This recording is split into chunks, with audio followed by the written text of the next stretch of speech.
আমি তোমার রব, তুমি তোমার বান্দা আমি, মানে বলবো কি না আল্লাহ তোমার বান্দা আমি, তুমি আমার রব। ভুলে কি বলছে? ভুলে বলছে আল্লাহ আমি তোমার রব, তুমি আমার বান্দা। তো আল্লাহর হাবিব জনাব রাসূলুল্লাহ সাল্লাল্লাহু আলাইহি সাল্লামের কাছে সেই লোকটা গিয়ে বললেন, ইয়া রাসূলুল্লাহ, এরকম বলছি। আল্লাহ নবী বললেন, এটা তোমার খুশির কারণে, আল্লাহ তাআলার শুকরিয়া যেহেতু যাপন করার কারণে হয়েছে, এটা তোমার ভুল হয় নাই। আল্লাহ ওয়া হুসিলা মা ফিস সুদূর, তোমার মধ্যে কি আছে আল্লাহ কি ভালো জানে। তোমার মধ্যে থেকে কি শুকরিয়া করতে চাইছিলা, এটা আল্লাহ কি ভালো জানেন। এই কারণে শুকরিয়া, যদি বিপদের সময় মানুষ অস্থির হয়ে যায়, শুকরিয়া তখন আল্লাহকে ডাকে, আল্লাহ বিপদ থেকে বাঁচাও। কিন্তু খুশির সময় সে ডাকে না। আর যে খুশিতে ডাকে আল্লাহ সেই ডাকে খুশি হয়, কারণ সে খুশিতেও আমাকে কি ভোলে নাই। এই কারণে বেশি বেশি শুকরিয়া আমাদের যাপন করতে হবে। আজকের জুমার আলোচনা হচ্ছে জুমাদাল উলার প্রথম খুতবা।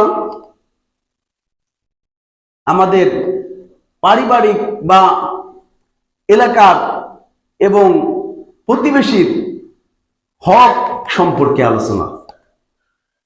দুইজনের আলোচনা হয়েছে স্বামী স্ত্রী, স্ত্রীর হক সম্পর্কে।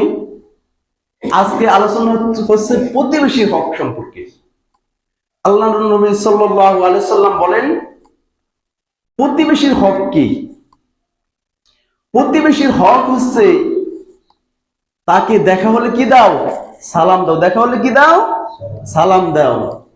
এবং সে সালাম দিলে সালামের উত্তর তুমি লও, তুমি দাও। এবং সে বিপদে পড়লে, বালা মুসিবতে পড়লে তাকে কি করো? সহযোগিতা করো। এবং সে অসুস্থ হলে তুমি তাকে দেখতে যাও। এবং তোমার কাছে কোনো পরামর্শ চাইলে তাকে পরামর্শ দাও। এবং যদি মৃত্যুবরণ করে তাহলে তাকে দেখতে, মানে কি করো? জানাজায় শরীক হও। অসুস্থ হলে তাকে দেখতে যাও। এগুলো হচ্ছে সমাজের এবং এলাকার মধ্যে যত কাছাকাছি আছে আমাদের দেখতে হবে। এটা হচ্ছে প্রতিবেশীদের হক। আত্মীয় স্বজনের পরে কাছাকাছি যারা আছে তাদের দেখাশোনা করা। যদি একজনে ওষুধ আনতে পারে না, অসুস্থতার কারণে তার লোক নাই, টাকা আছে, তাকে ওষুধ দিয়ে কি ওষুধ কিনে এনে ব্যবস্থা করা। এরকম ভাবে আমরা প্রতিবেশীর মেহমান, এক কথায় মেহমানদের হক। মেহমান এক বাড়িতে আসলে কি প্রয়োজন? তার খোঁজ খবর নেওয়া, ঠিক মতন খাইছে কিনা, ঠিক মতন অসুস্থতায় আছে কিনা, সমস্যায় আছে কিনা, এগুলো তার খোঁজ খবর নেওয়া। আল্লাহর নবী জনাব রাসূলুল্লাহ সাল্লাল্লাহু আলাইহি সাল্লামের সাহাবায়ে কিরাম রাদিয়াল্লাহু তাআলা আনহুরা এরকম ভাবে আল্লাহর নবী সাল্লাল্লাহু আলাইহি সাল্লাম থেকে শিক্ষা নিয়েছেন। আল্লাহর নবী বলেছেন, প্রতিবেশী হক হচ্ছে তুমি গরুর গোশত রান্না করে খাবেন, তুমি উটের গোশত রান্না করে খাবে, বকরির গোশত রান্না করে খাবেন। প্রতিবেশী খেতে পারে না, হয়তোবা তোমার থেকে আর্থিকভাবে সচ্ছল না, গরিব, কি করো? একটু আলু, একটু ঝোল বাড়ায়া তাকে একটু কি করো? পরিবেশনা করো, তাকে একটু দাও। এখন তো পাশের থেকে পাশে ঘেরান আসে, তারপর কি এতিম গরিব তাকে কি দেয় না? হেরা গরুর গোশত পোলাও নাকি খাইতেছে। এগুলা খেয়াল করা। টাকার কারণে পারে না তার খোঁজ খবর নেওয়া। এখন তো মানুষ, আমরা খোঁজ খবর কি আমরা নিজেরা খাই কি দেশে পাই না? খোঁজ খবর নেওয়া। আল্লাহর নবী সাল্লাল্লাহু আলাইহি সাল্লামের সাহাবায়ে কিরাম রাদিয়াল্লাহু তাআলা আনহুরা দেখলেন এলাকার মধ্যে অনেক মানুষ খাবার খাবেন, গরুর গোশত খাবে, গরুর গোশত খাওয়ার জন্য টাকা নাই, পয়সা নাই, এমনকি গরু নাই। এক সাহাবী আবু যর রাদিয়াল্লাহু তাআলা আনহু কি করলেন? একটা গরু জবাই করলেন। জবাই করিয়া প্রত্যেকটা ঘরের লিস্টিং করলেন, এক এক করে লিস্টিং করে গরুর গোশত পোটলা করে সবার বাড়িতে নিয়ে পৌঁছে দিচ্ছেন, সে সকলের বাড়িতে নিয়ে কি দিচ্ছেন, পৌঁছে দিচ্ছেন। এবং মেহমানদেরকে কত কদর করতেন। মেহমানদের হক কি, আমরা তো আসছে চা পানি খাওয়াইয়া আর কোন খোঁজ খবর কি নেই না, তার খোঁজ খবর নেওয়া।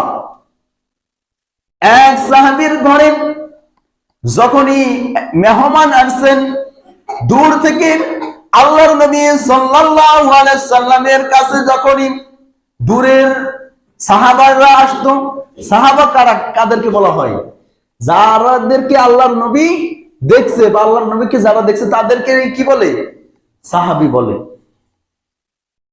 এই সাহাবী এখনো মক্কা মদিনার মধ্যে সাহাবী গাছ আছে, মানে এই গাছ আল্লাহর নবী থাকতেও ছিল, এখনো সেই গাছ আছে।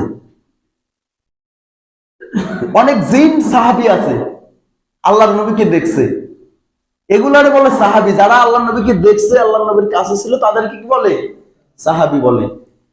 তো সেই সাহাবী আল্লাহর নবী জনাবে রাসূলুল্লাহ সাল্লাল্লাহু আলাইহি সাল্লামের কাছে দূর থেকে যত সাহাবী আসতো, আল্লাহর নবী চিন্তা করতেন অনেক দূরের পথ যাওয়া যাবে না, এই কারণে এই এলাকার মধ্যে যত সাহাবী ছিল তাদেরকে ভাগ করে দিত, তুমি এই ভাইরে নিয়ে যাও, তুমি এই ভাইরে নিয়ে যাও, দেখি মেহমানদারি করাও। তো এক সাহাবীর ঘরে যখনই নিয়ে আসলো মেহমান, বিবিকে বললেন, বিবি খাবারের ব্যবস্থা আছে কি? বিবি বললেন, খাবারের তেমন ব্যবস্থা নাই, শুধু ছোট বাচ্চার একটু খাবার। সেই সাহাবী বললেন, তুমি তাকে ঘুম পাড়িয়ে দাও। তাকে ঘুম পাড়িয়ে দেওয়া হলো। ঘুম পাড়িয়ে দেওয়ার পরে সে খাবার নিয়ে বসলো।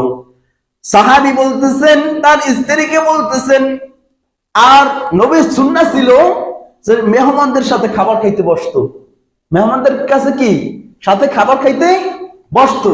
আমরা তো মেহমানদের সাথে কি বসতে চাই না, একটু গাবলামি করি, ওই আপনি খান, পরে আমরা খাইতেছি, একটু পরে খাবো, এইটা না, নিয়ম হচ্ছে সঙ্গে বসা, সঙ্গে বসে খাবার খাওয়া কি সুন্নাত। তো আল্লাহর নবীর সাহাবী খাবার খাইতে সঙ্গে বসবেন, কিভাবে খাবেন, খাবারও একটু নেই।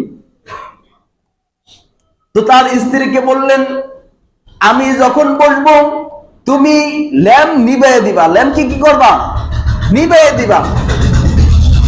তো সে ল্যাম্প নিভিয়ে দিল। তো ওই সাহাবীকে পেট পরিপূর্ণ করে কি করলো, খাবার খাওয়াইলো। মানে যা ছিল সে নিল না, আন্দাগুন্দি বলতেছে খাইতেছি আমি, ভান করে কি বলছে, তাকে খাওয়াই দিল। এবং আরেক সাহাবী